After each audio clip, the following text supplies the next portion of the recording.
அந்த பொண்ணை பாத்தியா? பாத்தண்டா. என்னடா ஆச்சு? அவ என்ன எழுதிருக்கான்னு பாருடா. என்னடா பண்றது ஜெயா? அந்த பொண்ணு முழுசா நம்பியிருக்கடா. இப்ப என்ன பண்ண போற மச்சி? நாம தானே காப்பாத்தி ஆகணும். இதை முதல்ல பாக்கெட்ல வை. குர்ரா, ஒன்னும் கவலைப்படாத, எது வந்தாலும் பாத்துக்கலாம். நாளைக்கு அந்த பொண்ணு வர சொல்லிருக்கடா. உனக்கு நான் இருக்கிறேன்டா. எவனா இருந்தாலும் பாத்துடணும்டா. சரி, நீ இப்ப என்ன சொல்ல வர?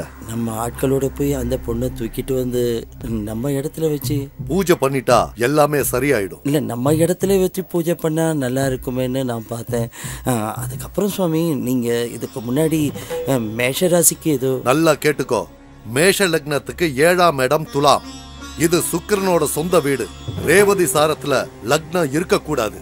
மீன ராசிக்கு ரேவதி நட்சத்திரம் வந்தா இல்லறம் பிரச்சனையா இருக்கும். திருவிழாவுக்கு நாள் நேரம் எப்படி முக்கியமோ அதே மாதிரி இந்த பூஜைக்கும் நாள் நேரம் ரொம்ப முக்கியம். அந்த பொண்ணுக்கு மீன ராசி, மீன லக்ன கன்னிக்கு புதன் தான் சொந்த வீடு.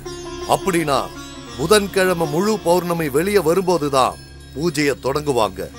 அது வரைக்கும் நாம காத்திருந்துதான் ஆகணும்.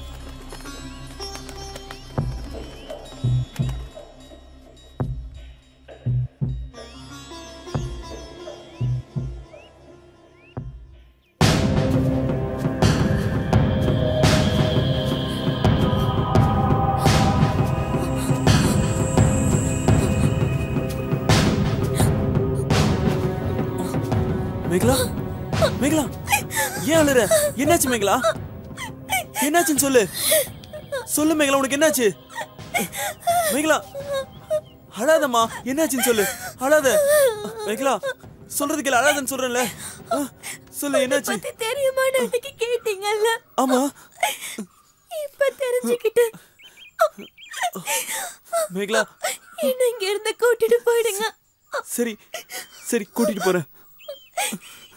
இல்லனா எங்க அக்கா மாதிரி என்னையும் எங்க அம்மா மாத்திடுவாங்க. அழாத மேகலா. ப்ளீஸ், என்ன இங்க இருந்து கூட்டிட்டு போயிடுங்க. கூட்டிட்டு போறேன். வா போலாம். ஏய், போடா போடாங்கற ராஸ்கல். இந்த பக்கம் பாத்த மேகலா, மேகலா, போடு மேகலா, மேகலா, போடு மேகலா.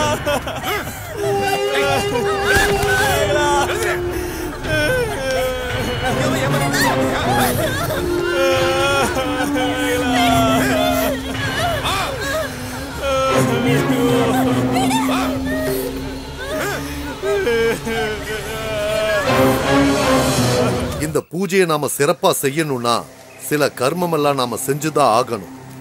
திருவிழாவுக்கு ஆட்ட பலி கொடுக்கிற மாதிரி நம்ம பூஜைக்கு இடைஞ்சலா இருக்கிறது யாருன்னு நாம பார்க்கணும். சகுனம் பார்க்க முடிவு பண்ணிட்டா பூனைய மட்டும் இல்ல, ஆளையும் கொல்லத்தான் செய்யணும். நான் சொன்னது புரிஞ்சதில்ல? புரிஞ்சது சுவாமி, நீங்க சொன்னபடியே செஞ்சிடும்.